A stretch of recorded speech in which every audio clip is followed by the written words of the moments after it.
예, 박정현 판승부 한판 브리핑 시간 오마뉴스의 곽우신 기자 함께합니다. 어서 오세요. 네, 안녕하세요. 자, 문상호 전 국군정보사령관 어제 윤 전 대통령의 내란 혐의 재판에 출석을 했습니다. 실탄 준비 사실을 인정을 했는데 주요 장면 영상을 듣고 이어가겠습니다.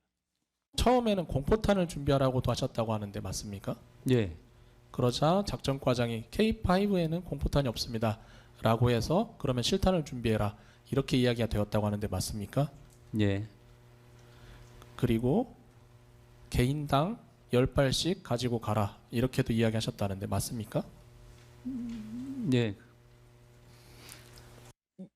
자, 문상호 전 사령관 재판정 모습인데 이렇게 전해주실까요? 네, 어제 이제 서울중앙지방법원 심리였는데요. 그러니까 계엄 당일 오전 10시쯤에 노상원 전 정보사령관으로부터 금주 야간에 상황이 있을 수 있으니까 한 개 팀을 대기시켜라 일단 이런 지시를 받았다라고 합니다. 예, 그러면서 방금 영상에서 나온 것처럼 이 공포탄을 준비하라고 했으나 이 K5에는 공포탄이 없다라는 보고를 받고 실탄 10발씩 개인당 가지고 가라 이렇게 지시를 했다. 인정을 했고요. 예, 다만 이후에 이제 반대 신문에 나섰던 윤 전 대통령 측은 실제로 사용은 안 할 생각이지 않았느냐라고 물었고 여기에 대해서는 그렇다라고 이야기를 했습니다. 예. 자, 일단 문상호 전 정보사령관 그 롯데리아 햄버거 회동의 참석자이기도 하고 근데 이분이 이제 국회에서 그 청문회 할 때 이제 노상원 씨 아냐 했더니 모릅니다. 뭐 하면서 굉장히 뭐랄까요? 거짓말을 했었는데 이제 이 재판정에서는 이제 인정을 했습니다. 예. 예. 어떻게 보셨는지. 심지어 이제 국회 간 특전사, 음. 수방사 요원들은 사실 실탄은 차량에 두고 갔었잖아요. 음.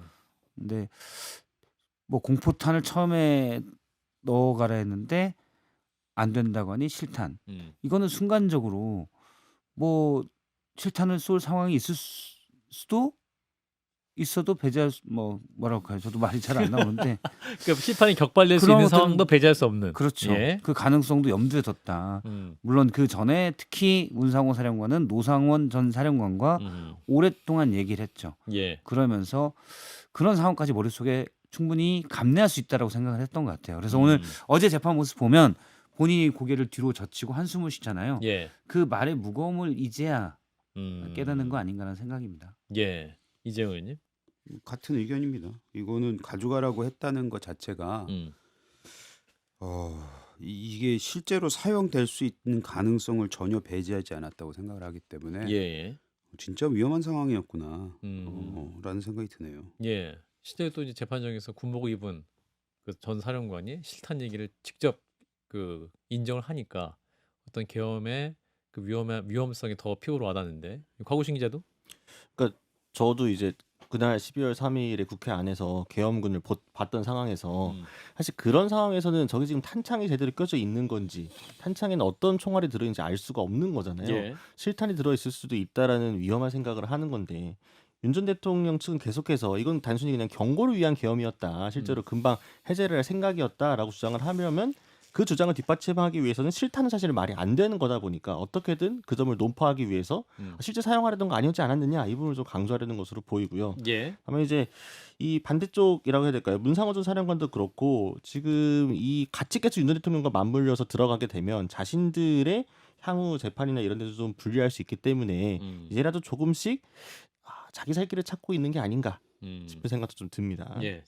내가 살아야 된다. 그렇죠. 정보사는 사실은 11월 17일 그러니까 계엄에 뭐 20일 가까이 전부터 작두를 샀잖아요. 재단용 작두.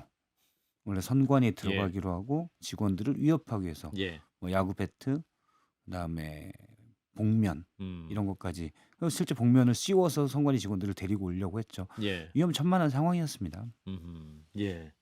자, 여기까지 보고요. 자, 이어서 법원 행정처 얘기입니다. 오늘 법원장들을 모았는데 전국 법원장 회의를 진행했습니다. 어떤 얘기가 있었습니까? 네, 오늘 전국 각급 법원장들이 대법원 대회의실에 모였는데요. 이게 원래 정기 회의이기는 한데 매년 12월에 여는 하지만 오늘 회의는 특별히 더불어민주당이 연내 처리를 목표로 추진 중인 내란 전담 특별재판부 설치 그리고 법 왜곡죄 신설에 대한 논의를 집중적으로 했다라고 합니다.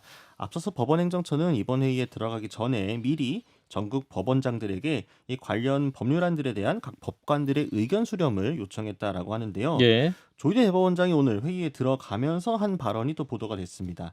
사법제도는 국민의 권리를 보호하고 사회 질서를 유지하는 중대한 기능을 수행하는 만큼 한번 바뀌면 그 영향이 사회 전반에 광범위하게 오랜 세월 지속된다.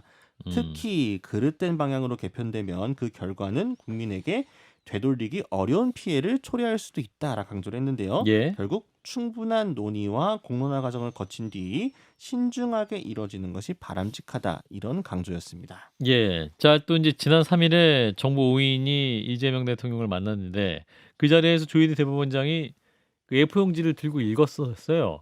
근데 그 발언을 보고 정청래 민주당 대표가 강하게 비판을 했군요. 네, 사실 이때도 이 조희대 대법원장 발언이 꽤 화제가 됐었는데 예. 오늘 정청래 대표가 사법개혁에 대한 요구가 누구 때문인지 알고도 모른 척하는 건지 참으로 뻔뻔하다라고 했습니다. 이재명 대통령 면전에서 뻔뻔하게 사법개혁 반대 시위를 했다라고 평가했는데요. 조 대법원장의 태도는 스스로를 합리화하는 정신승리 같은 모습이다라고 했고요. 이 비상계엄 때 침묵하더니 이제 와서 사법 독립을 지켜달라고 하는 이중적 태도라고 하면서 이 8월 15일 해방이 되고 나서 뒤늦게 8월 16일에 대한독립 만세를 외치는 것과 무엇이 다르냐라고 꼬집었습니다. 예. 자, 일단 조희대 대법원장 발언 어떻게 들으셨는지 박 시장님. 예. 앞서도 잠깐 얘기했었는데 이때 맨 처음에 했던 음. 얘기가 그거거든요. 조희대 대법원장이 사법부에 대한 걱정과 우려를 가지고 계신 국민들 많다는 건 잘 알고 있다. 다만 음. 사법부의 이 의미가 중요하니까 독립성, 그다음에 공정 이런 의미가 중요하니까 뭐 신중한 논의가 필요하다 이렇게 쭉 했는데 알고 있으면 행동을 해야죠. 음. 사법부는 계속 그렇게 얘기를 하는 것 같아요. 지금까지 음. 일단 그 직원 재판부에 판사 1명 늘린 것 빼고는 아무런 조치가 없었어요. 예. 이미 봄부터 사법부에 대한 불신이 높아졌는데 예. 아무런 조치가 없어서 법원이 원래 뭐 제가 법조를 출입을 안 해봐서 법원이 원래 그렇게 느린지 모르겠지만 저는 좀 빠른 이 뭔가 반응이 나와야 된다. 민주당에 대한 뭐라고 하지 말고 민주당도 좀 과도하다고 생각하지만 예. 사법부가 이건 스스로 풀어야 된다고 봅니다. 예. 이재원 의원님. 여기 그 법 왜곡죄가 있잖아요. 결국에는 판사와 검사가 뭐 법을 의도적으로 왜곡할 때 처벌할 수 있다 뭐 이런 거 아니겠습니까? 예. 근데 누가 왜곡을 했다는 걸 어떻게 할 거예요? 누가 이걸 결정을 합니까?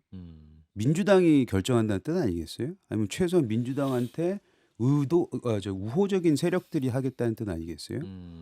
이렇게 추상적인 걸 가지고 그 제도의 그 독립성이 매우 중요한 이 판사들과 검사들을 자기네 아래에 줄 세우겠다. 이게 바로 우리가 걱정하는 독재 아닌가요? 예. 이런 부분에 있어서 아까도 제가 그 일부에도 말씀드렸지만 민주당이 지금 헌법에 대한 중요한 얘기를 정청래 의원이 자기 입 스스로 얘기하면서 거기서 어쩌면 너무나도 중요한 이 법과 양심에 의해 판결해야 된다는 이 독립성을 훼손한다는 것 자체가 좀 민주주의에 굉장히 큰 위협이라고 봅니다. 예. 곽우신 기자. 그러니까 내란 전담 재판부 같은 경우에 그러니까 당에서 좀 주요 입법 과제로 정하면서 어떻게 보면 정청래 지도부의 성과로 만들어내기 돼야 되기 때문에 좀 더 이제 드라이브를 거는 게 아닌가 이런 생각도 드는데요. 예. 근데 사실 내란 전담 재판부 같은 경우는 지금 혁신당에서도 위헌 소지에 대해서 이야기를 하고 있는 상황이고 법무부에서도 애들로 반대 입장을 지금 밝힌 상황이기 때문에 사실은 꼭 국민의힘만 반대하고 있는 건 아니거든요. 그러니까 사법부 개혁이 필요하다고 한다면 오히려 이런 제도는 조금 더 정밀하고 차분하게 들어가야 되는데 너무 민주당 온도가 높은 게 아닌가라는 생각이 하나가 들고 그럼에도 불구하고 좀 조희대 대법원장이 계속 우리는 비상계엄 때도 뭐 즉시 입장을 천명했고 저희는 비상계엄 동의하지 않았다라고 항변하고 있지만 당시 다 기억하시지 않겠어요? 당시 관련 보도들은 뭐 군사법원에 관련 이 권한을 넘기는 거에 대한 실무적인 얘기를 했다고 하고 예. 실제 비상계엄 반대에 대한 입장을 한다고 했다면 그 회의에 대한 뭔가 기록이 있어야 되는데 전혀 부존재한다고 모든 정보 공개를 거부하고 있습니다. 예. 그런 상황에서 우리는 잘했어요라고 말을 한다는 건 사실 과연 얼마나 많은 시민들이 사법부를 신뢰할 수 있을지 좀 고민이긴 합니다. 자, 이제 민주당 얘기를 좀 했는데 더불어서 오늘 이제 민주당의 그 정청래 대표가 1인 1표 그 당원들의 어떠한 목소리를 키우기 위해서 1인 1표제 도입이 핵심이었는데 오늘 중앙에서 부결이 됐어요. 부결이 됐는데 이제 부결 직후에 이제 정청래 대표가 찬성률 70%로 높았으나 의결 정격수가 부족했다. 당분간 재부의하기는 어려울 것 같다 이런 입장을 밝혔는데 이 문제는 어떻게 보십니까? 저는 상당히 중요하다고 봐요. 찬성률은 70%지만 원래 이제 정원의 과반이 돼야 되는데 찬성 자체가 그게 안 된 거잖아요. 최근에 나온 예로 뭐 우리가 당원 민주주의랄지 뭐 주권이랄지 이런 부분들에 대해서 이게 많은 부분은 좀 시사하고 있다고 봅니다. 그러니까 예를 들어서 장동혁 대표도 어디 모여서 나를 지지한 사람이 많다. 그 소수를 그러니까 목소리 큰 소수, 예를 들어서 아스팔트 위에 올라선 소수들을 대상으로만 보고 얘기하는 거거든요. 그러니까 뭐 예를 들어서 저번에도 1인 1표제 투표를 했을 때 투표율이 17%가 안 되게 낮았잖아요. 예. 근데 그걸 가지고 이게 당원의 뜻이다라고 볼 수는 없는 거죠. 음. 물론 이번에 그 출석률을 맞춰봤자 찬성률이 그게 부족해서인데 과반이 안 돼서인데 그럼 이렇게 중요한 문제 그러면 의지가 있었다면 저는 충분히 재적에 중앙위원 전체 재적의 과반을 넘을 수 있었다고 봐요. 그러면 이게 찬성률로만 따질 것이 아니라 전체를 해서 봐야 된다는 거죠. 그러니까 저는 여론조사도 최근에 마찬가지고 여론조사도 사실 높게 나오는 게 응답률 14% 5%에서 우리가 이게 여론이라고 판단하는 거거든요. 좀 더 많은 사람들의 의견들이 수렴될 수 있는 틀이 좀 필요하다라고 봅니다. 예. 이재용 의원님? 중앙위원이 596명이라고 알려졌더라고요. 맞아요. 네. 근데 여당일 때는 음. 투표율이 참여율이 매우 높아야 돼요. 게다가 지금 이거는 소위 말하는 그 당원들에 대한 이 투표 1표 1인 1표 이거는 굉장히 중요한 변화잖아요. 여긴 반대를 하든 안 하든 투표율이 매우 높아야 되는데 투표 안 한 분들은 참여를 안 한 분들 이걸 반대한다고밖에 볼 수가 없는 거죠. 정청래 대표가 이걸 가지고 지금 이게 사실 그 뭐 법원의 저 행정 명령도 그거는 이제 기각이 되긴 했으나 여러 가지 절차를 밟으면서 여기까지 굉장히 주도적으로 이끌어왔고 이것이 본인의 정치 생명과 직결돼 있다고 모두가 바라보고 있었고 특히 이재명 대통령과의 각을 세우는 게 아니냐라고 지금 우리가 의심을 하고 있는 상황에서 이게 표결이 부결됐다는 거는 저는 정치적으로 매우 큰 타격이라고 봅니다. 황우신 기자. 그러니까 정청래 대표는 면을 좀 구긴 건 맞겠죠. 어쨌든 예. 본인이 강하게 얘기했던 건데 부결이 됐으니까요. 어.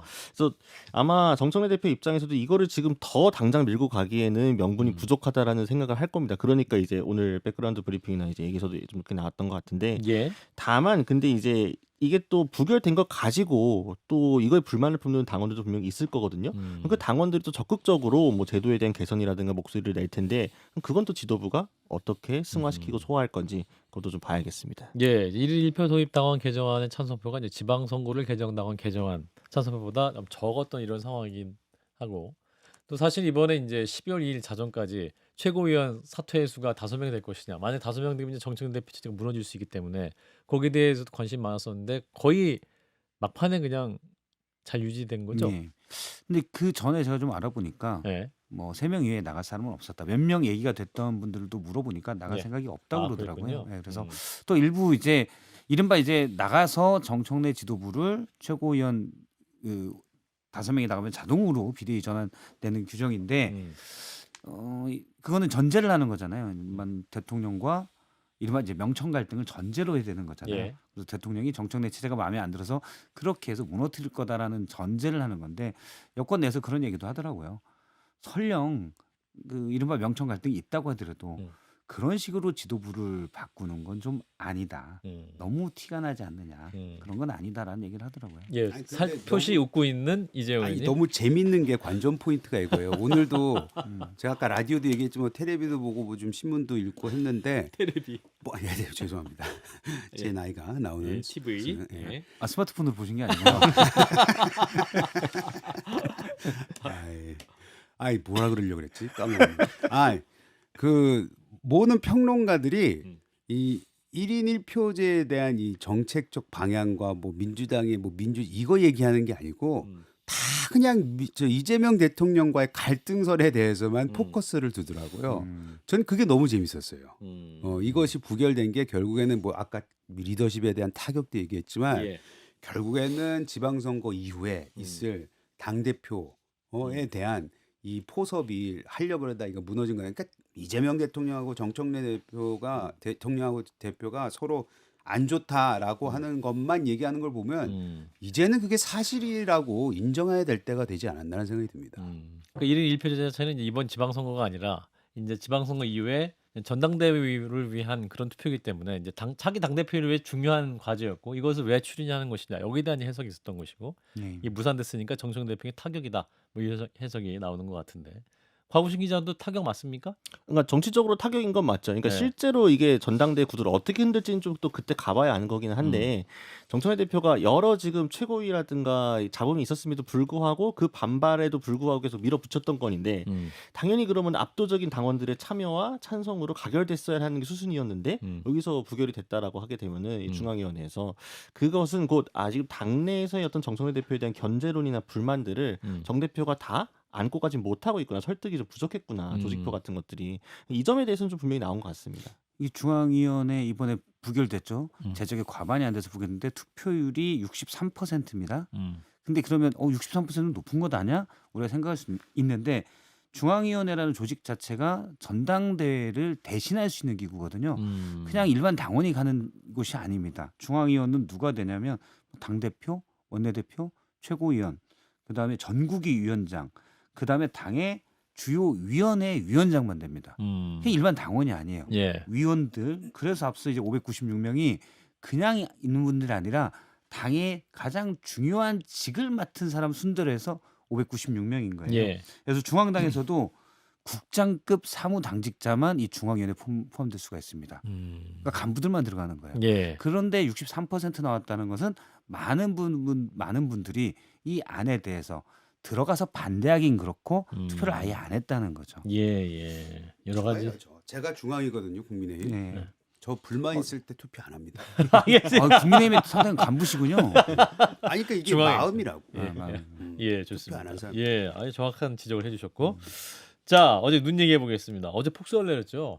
그래서 좀 힘들게 퇴근하시는 분 많은데, 사고 난 곳이 있었는데 추미애 민주당 의원이 오세훈 서울시장을 또 비판했어요. 네, 추미애 의원이 이제 본인 SNS에 여의도에서 올림픽대로를 통과하는데 5시간 걸려서 12시에 하남 집으로 올 수 있었다라면서 혹시 오세훈 시장에게 몰표를 준 강남은 제설 작업을 했을까 기대하고 우회해봤으나 다 꽉 막혀 모든 차량이 꼼짝 못했다 이렇게 꼬집었습니다. 예. 그러면서 오 시장은 눈 안 치우면 한강버스 인기가 올라간다고 팔짱 끼고 있는 건 아닌지 궁금하다 이제 이렇게도 꼬집었습니다. 눈을 안 치면 왜 한강버스 인기가 올라갑니까? 그러니까 그럼 한강버스로 대신해서 퇴근할 수 있기 때문에 한강버스 인기가 올라간다고 말씀하신 건가요? 그렇게 얘기를 하고 근데 왜 안 치웠대요? 일단 어제 그 왜 오세훈 시장 집중적이고 레벨입니까? 급작스러운 예. 이 폭설에 진짜 많은 시민들이 발이 묶였고 매우 위험한 상태였고 예. 제 차도 어제 퇴근하는데 한 3시간 넘게 걸리더라고요. 오. 예, 그래서 좀 저도 걱정하셨구나. 걱정되죠. 불안했죠. 사실은 예. 사고 안 날까. 게다가 좀 다리까지 좀 다쳐가지고 더더욱 걱정이 됐는데. 어유, 예. 그렇군요. 근데 저는 그런 걱정했거든요. 뭐 정치인 뭐 지금은 현역도 아니고 사람들이 어떻게 집에 갈 수 있을까. 뭐. 국민들이 걱정하셨구나. 아니 최소한 그런 걱정이 됐는데 예. 저도 이분은 그런 걱정 안 하고 강남 까고 오세훈 시장 까고 앉아 있네요. 이게 무슨 다선 정치인의 예. 발언이 이 정도 수준이어야 어휴. 되겠습니까? 이재명이 드디어 전격적으로 눈이 예. 많이 왔다고 하는데 사실 아침부터 예. 오후에 서울 수도권에 눈 눈 온다. 온다는 얘기 많이 계속했어요. 그리고 어제도 제가 이 자리에 딱 6시에 바로 박영정 앵커니 물어봐서 눈 와요? 물어봐서 지금 흩날리고 있는데 좀 뒤에 많이 온다고 합니다. 그렇게 얘기를 했어요. 맞아요. 근데 제가 방송 끝나고 가는데 눈이 좀 쌓였어요. 예. 근데 길이 좀 얼었고. 근데 예상이 됐는 데에 비해서는 그래서 제가 다른 방송국에 가는데 길이 좀 많이 막혔거든요. 사고 난 차량들도 꽤 있었고 예. 조금 의아하긴 했습니다. 그러니까 오늘 서울시는 이제 제설률이 90%를 넘어섰다. 그리고 잔설과 결빙 제거 작업이 순조롭게 진행됐다. 서울시는 이렇게 강조하고 있군요. 네, 오늘 오전 9시 30분 기준으로 예. 자치구 이면도로와 보도제설률 모두 90%를 넘었다 이렇게 발표를 했습니다. 예. 교통 소통도 원활했다라고 한 건데요. 또 지금 해외 출장 중인 오세훈 서울시장은 새벽부터 제설 작업 상황을 보고받고 시민 불편 없도록 하라고 지시했다 이렇게도 전했습니다. 예. 시민에서 전날부터 재난안전대책본부를 계속 가동하고 있는데 그래서 어제 제설이 왜 늦었느냐라는 이제 질문에는 교통 체증으로 추가 제설차가 제때 도착을 못했기 때문이다 이렇게 설명했다고 합니다. 차가 막혀서 제설 차가 못 갔다. 예. 우리 곽우신 기자는 어제 고생했죠? 네, 저도 어제 그 학교 대학원 갔다가 끝나고 집에 오는데 네. 안암에서 홍은동 가는데 2시간 반 정도 걸렸더라고요. 진짜 많이 걸렸는데 말씀해 주신 것처럼 이게 막 많이 오긴 적게 온 건 아니었는데 막 네. 예상 못한 눈이었나 혹은 이전에 음. 서울 살면서 겪었던 다른 눈에 비해서 엄청나게 많이 감당 못할 정도의 재난 정도의 눈이었나라고 하면 그 정도는 아니었던 것 같은데 그래서 사람들이 뭐 행정력을 비교한 분들도 있더라고요. 예. 근데 왜 추미애 의원은 왜 오세훈 시장을 공격해요? 이분 경기지사 선거 광시는 분 아니에요? 왜 갑자기 서울시장 김동연 지사를 공격하려고 하니까 같은 당이네. 그래서 이게 그래서 오세훈 시장을 공격한 게 아니고 왜 그랬을 것 같아요, 추미애 의원이? 글쎄요. 근데 이분은 강남에 대한 예. 불만도 매우 높은 것 같아요. 아 그런가요? 예, 한양에 사셔서 그런지 모르겠는데 이거 저는 매우 부적절했던 발언이라고 생각을 하고 어찌됐든 간에 지금 민주당에서 전방위로 오세훈 시장 공격하고 있잖아요. 아하. 다양한 내용으로 아, 아주 다양하게. 음, 결국에는 내년 지방선거에서 자기네들이 아무리 성공을 한다 하더라도 예, 서울시장 탈환을 하지 못하면은 이건 실패에 가깝다라는 거를 기준을 세운 것 같아요. 지방선거의 척도. 네. 음, 그 약간 좀 무리한 기준인 것 같아요. 왜냐하면 잘해놓고 그 하나 때문에 자기는 다 망했다고 생각하는 것도 본인 스스로가 프레임에 빠지는 거 아니겠습니까? 예. 좀 과도하게 하는 게 아닌가 하는 생각이 듭니다. 여유가 있으시네, 우리 이재용 의원님, 그죠? 근데 사실 뭐 민주당이 그렇게까지 할 필요가 저도 없다고 생각해요. 음, 예전에 이른바 생태탄 논란 때 그런 논란에 오히려 매몰돼서 선거에 불리했다고 저는 보거든요. 그러니까 그렇게 하는 것보다는 그냥 민주당 후보들은 자체적으로 서울을 어떻게 할 것인가를 내세우는 게 낫지 않나 싶고 음. 그리고 오세훈 시장의 최대 적은 사실 민주당이 아니고 나경원 의원입니다. 알겠습니다. 날카로웠어요. 자, 이어서 동덕여대 얘기로 넘어가겠습니다. 2029년에 이제 남녀공학 전환을 공식화했어요. 근데 이게 지금 동덕여대 학생들뿐 아니라 다른 여대에서도 함께 목소리를 내고 있는데. 네, 국민일보 등 보도를 보게 되면요. 지금 교육부에 공학 전환 반대 민원을 동덕여대 말고도 다른 여대에서도 꽤 많이 넣고 있다라고 합니다. 덕성여대나 성신여대 학생들이 학교 커뮤니티를 통해서 참여 방법도 서로 공유하면서 연대하고 있다라고 하는데요. 이게 예. 동덕여대가 선례가 되게 되면 다른 대학들도 마찬가지로 공학 전환되는 거 아니에요? 좀 이런 우려가 반영된 것으로 보이고 지금 동덕여대 재학생들은 학생 총투표를 예고하면서 반발하고 있고 동문들도 지금 이 반대 목소리 동참을 하고 있습니다. 예. 이런 가운데 온라인에서 동덕여대 내 칼부림을 예고하는 글이 올라오면서 원래 어제로 예정돼 있었던 레커칠 제거 행사가 취소가 됐는데요. 경찰은 이 칼부림 예고 글과 사진을 SNS에 올린 10대 여성을 검거했다고 합니다. 예. 자, 일단 여대가 이제 공학으로 남녀공학으로 전환하기 위한 학교의 결정 어떻게 봐야 될까요? 일단 뭐 조사를 해서 학생, 교수, 동문 쭉 해서 조사해서 찬성이 높아서 그랬다고 그랬잖아요. 제가 여대 문제에 대한 거 이렇게 보고서 같은 거 나온 걸 봤는데 예. 장단점이 있는데 최근에 어쨌든 여대에서 남녀공학으로 전환하는 대학이 많은 것은 사실입니다. 그러니까 여대에 대한 사실 재학생들의 불만도 있고 전환하는 건 사실인 것 같은데 근데 좀 학교에서 약간 시간을 좀 결정을 해서 했기 때문에 그것도 반발인데 전환을 좀 더 공론화를 좀 더 해서 이슈가 좀 더 만들어서 예. 설득하는 게 있었으면 어떻을까 싶습니다. 예. 서로 각자의 의견들이 다 다를 수가 있기 때문에 음. 장점 단점이 다 있더라고요. 예. 아니 그 장단점은 당연히 있겠죠. 반대하는 사람들도 이유가 있을 테고. 근데 이런 식으로 반대하는 건 좀 아니지 않습니까? 그렇죠. 그 칼부림 같은 예고하고 그 저 레커칠? 레커칠 같은 경우도 사실 오히려 그런 일이 없었더라면 훨씬 더 그 재학생이라든지 공학 전환에 대한 반대하는 의견을 많은 분들이 더 공감해 주셨을 텐데 이 반대하는 그 행위가 매우 거칠고 불법적인 요소도 있어 보이는 이 부분 이런 거는 전혀 이 논쟁에 도움이 안 된다고 보여집니다. 곽우신 기자. 사실 지금 대학교 전반적으로 페미니즘이나 성소수자 동아리들이 이제 뭐 쫓겨난다라든가 폐지된다라든가 그런 식으로 많이 좀 억압받고 있는 모양새가 있고 예. 그 중심에는 이제 에브리타임을 중심으로 이제 학내 커뮤니티 여론이 있는데 그러다 보니까 여대에 지금 있는 재학생들 중에 상당수는 자신들의 공간이 굉장히 안전하다고 느낄 수 있는 얼마 안 되는 교육 공간 중에 하나인데 이것이 바뀔까봐 좀 우려하는 부분들이 분명히 있거든요. 예. 공론화위가 너무 좀 재학생들의 의견을 미리 정해놓고 들은 거 아니냐는 지적이 지금 나오고 있는 상황입니다. 네, 여기까지 한판 브리핑 오마이뉴스의 곽우신 기자 고맙습니다. 감사합니다.